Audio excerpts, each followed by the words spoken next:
గత 3 ఏళ్లుగా కేంద్రాన్ని ఏపీకి ప్రత్యేక హోదా, విశాఖ రైల్వే జోన్ అడుగుతూనే ఉన్నామని అన్నారు టీడీపీ ఎంపీ తోట నరసింహం.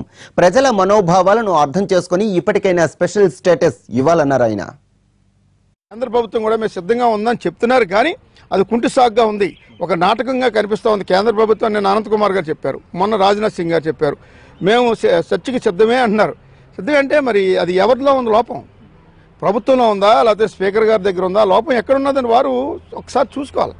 మరి ఆ రకంగా చూడకుండా, ప్రయత్నాలు చేయకుండా, మరి పార్లమెంటరీ వ్యవహారాల శాఖ మంత్రిత్వ శాఖ ఉందంటే ఎందుకు ఉంది?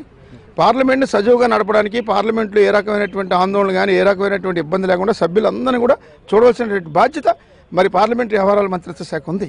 ముఖ్యంగా మరి చర్చకి సిద్ధమంటున్నారు కాబట్టి వారు అన్నా డీఎంకే సభ్యులను కానీ, లేకపోతే టీఆర్ఎస్ సభ్యులను కానీ సముదాయించి వారిని ఆర్డర్లో పెట్టేలా చేసుకుంటే స్పీకర్ గారు టేకప్ చేయడానికి వీలుంటుంది.